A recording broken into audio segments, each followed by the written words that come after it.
It's my feel-good breakfast show.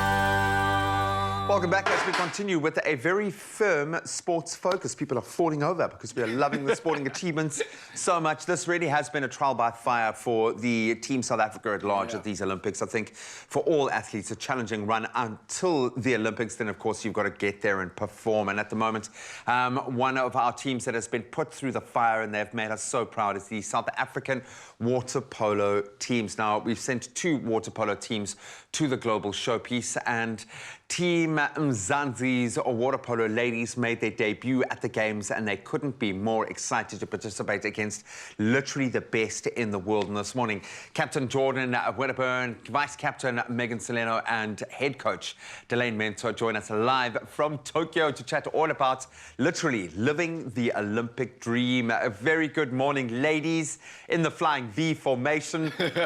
Flag is there. Good morning. It's so good to see you. Well done, guys, and really good to connect with you on the other side of the world. How are you all? We good, thank you. Still in awe, but we good. I love that, like, unanimous, like, we just there's so much we're there in an Olympic village. I didn't even answer that question. Megan Jordan, maybe ask you this more specifically. You Olympians, let that just sink in firstly, because that is huge. It's at the penultimate when it comes to an athlete, when it comes to what you can do with your body and the gifts that you have. How does that alone feel right now?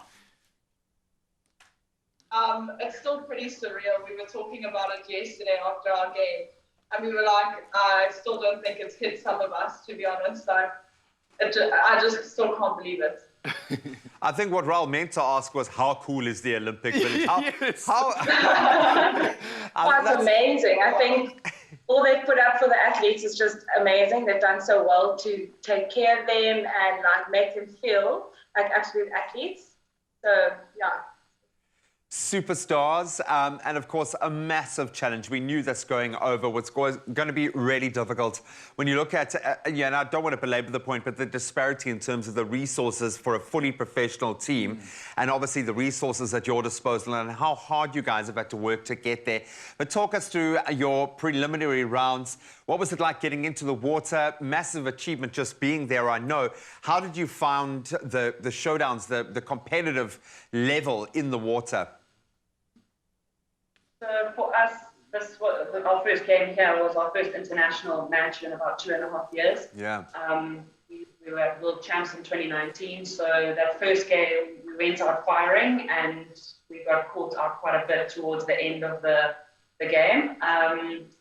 But yeah, the competition here is incredible. These guys have been training and preparing for the last 4 or 5 years now. So they are very fine-tuned and looking really good. Yeah, look, Delane, I want to chat to you because I think I had a chance to actually watch one of the games you guys played. I think it was against Australia. Literally the best in the world. And from a nation that hasn't really been that dramatically affected by COVID-19 as well, they've already had such a big advantage. How do you make with your team, and how proud of you, of your team for obviously making it this far and then going up against what I would consider to be the very best in the world? You know, waking up this morning, post that game, because we played it last night, you know, the level of pride has not yet dropped. I'm so proud of the team that the team that arrived for the Australian game. I mean, these ladies brought the fire. I asked them to show what it means to be South African, and they 100% did. They really came out firing. I said, we work hard. We don't stop for anyone. We make sure we give them a hard time. We make sure when they get out of that water, they really felt our presence and they 100% produced.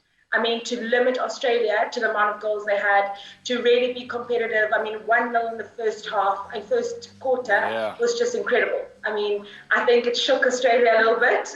For us, we were just like, these are the goals we set out, let's achieve them. So it was the little things that we wanted to make sure we definitely fine-tuned, and it did come together so nicely.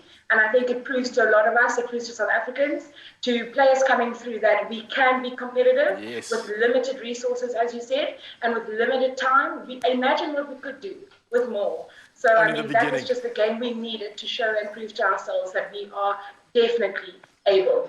Well, I've been blown away by the level of physicality in the water. I think that for me was the real eye-opener, that it's just how intense and competitive it really is.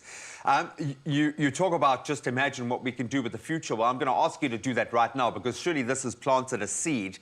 Now we know what we've got to get to and where we are going as I think a collective. What do you want this to inspire locally? What do you want to achieve in the future now that you've had a taste of the very big leagues?